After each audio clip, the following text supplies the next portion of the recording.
Remember, remember, the 5th of November. One movie in particular made sure that we would never forget the significance of the 5th of November.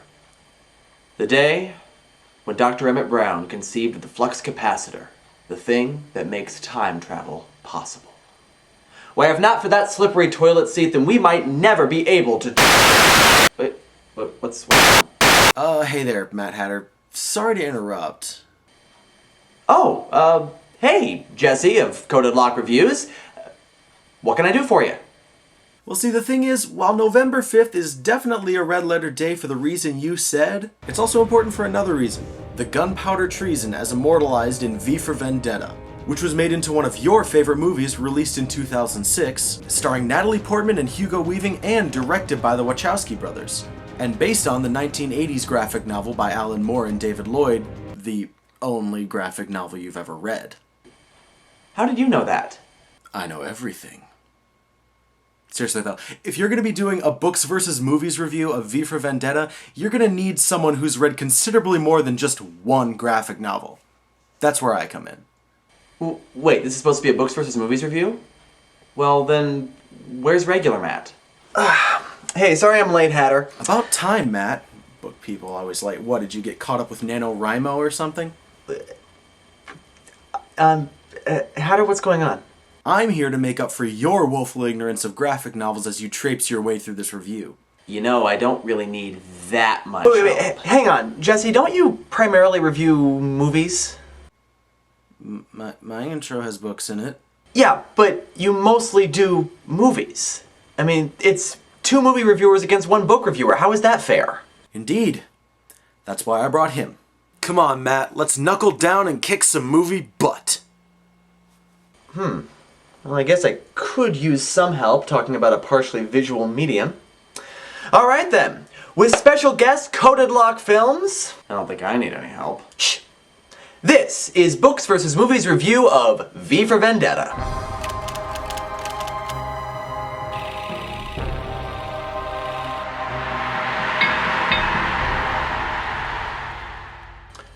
Once again, because of how much there is in this story, we have 7 categories. So, with 7 categories and 4 reviewers, this is likely to be our biggest review yet. So let's not waste any more time and start by taking a look at our protagonists.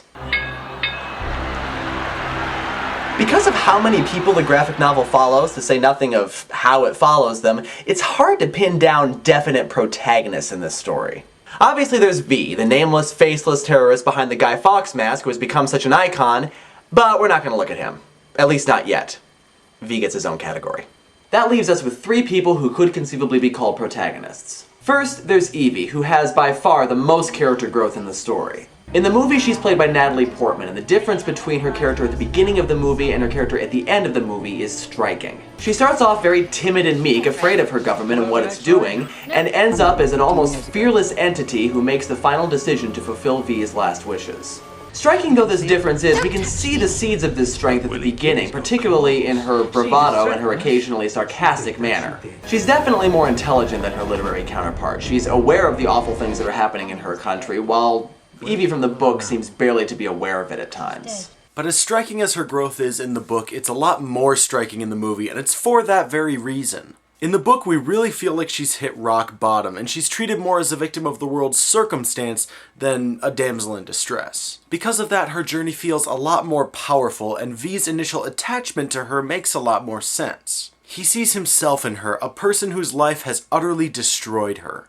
And he sees in her the same chance to be lifted out of the gutter. We don't get that as much in the movie, and V's attachment doesn't ring quite as true. Also, Evie's journey isn't quite as straightforward in the book. In the movie, she's on a steady path that eventually leads to her getting better, but in the book, it's not as simple as that. Her path often leaves her confused, frightened, and even angry right up until the very end, which makes it that much more compelling when she finally does find her way. But let's go to our next protagonist, Inspector Finch, head of The Nose in the book, which is basically the nickname for the investigative office. He's quite fascinating in both versions, but he's definitely different. In the book, even though he's rather vocal in his opposition of many of the goings-on of the government, he still works for them, and more significantly, he is allowed to work for them by the leader, who even allows for criticism at times. The movie Finch is pretty much the other way around. He's loyal to the party and the government, and though he has misgivings, he keeps them to himself. Throughout the movie, he learns about the things that his government has done, and we watch him try to grapple with the realization that his government has acted against its own people. I think I like the movie Finch a little bit better. The book Finch basically becomes obsessed with hunting down and killing V, and to be honest, I'm not crazy about the turn that his character takes. The movie Finch was on a mission to learn the truth, which means that ultimately he had a lot more to go through. And the actor did a great job of playing this person fighting all of these demons. And finally, we have Adam Susan, or as he's called in the movie, Adam Sutler, the leader and High Chancellor of England. Now you might wonder why I put him in the protagonist category.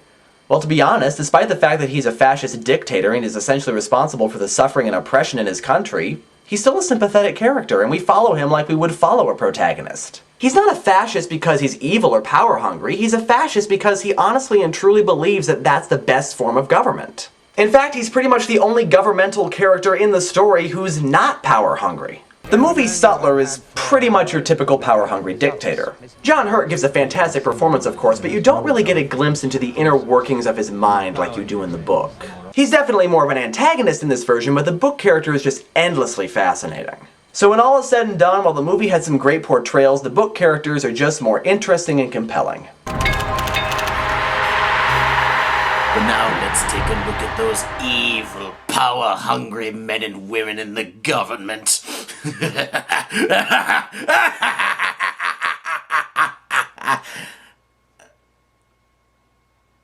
Sorry. Here's the antagonists. Now, even though we already talked about Sutler in the protagonist portion of this review, he pretty much is the main antagonist in the movie. Again, John Hurt gives a great performance because he's John Hurt, and making him more of an antagonist does help us connect with Finch's character a little more. Also, the government is just so much more crushing and oppressive in the movie. This is something I'll talk about more when we get to imagery, but it's such a big part of the story that I felt like I really had to mention it here. And we definitely get more of a feeling of darkness and desolation in the movie. As far as people go, though, we see more of them in the book, which juggles a lot of different characters, all of them interesting, and all of them vying for power in some way. The interplay between these characters is fascinating, as they inevitably destroy each other in their unquenchable desire for power. In the movie, we really only see this tendency with Creedy. And again, both versions of Creedy are very different. He's intelligent and manipulative in both, but in the book he's actually a petty criminal before he's a government official, showing us that the government will go to whatever lengths are necessary to maintain power. But the movie does this too. Creedy isn't a petty criminal in this version, he's a government criminal. It's his idea to gain power by turning a deadly weapon against his own people and then swooping in to fix everything. He's considerably more ruthless in that way, prepared to stop at nothing to get what he wants. But just like with Sutler, he's also much more one-dimensional in the movie, a very obvious villain. All we ever see is a man who wants power, and that's really all there is to him. The only other antagonists that really cross over from book to movie are Prothero and Lilliman, and to be honest, neither of them are developed much at all in the movie. We basically see Prothero as nothing more than a loud-mouthed, ignorantly opinionated ass with his own TV show.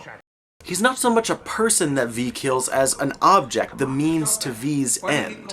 In the book, his death has a lot more weight because the importance of him being the voice of England is brought across a lot more strongly. Lilliman gets even less development in the movie and basically has the same problems. And then there are the countless others from the book that don't even make it into the movie. And it's admittedly hard to keep track of what's going on at times, but honestly, I think that's part of the beauty of it. The interplay is so convoluted that no one knows what's going on. All we need to know is that other than the people who personally wronged him or who got in his way, V doesn't have to kill any of these people. They killed themselves because they were so blinded by their desire for power. The perils of fascism could not be related more strongly than by showing us this interplay. The government itself might be better in the movie, but that alone cannot overshadow this aspect of the book.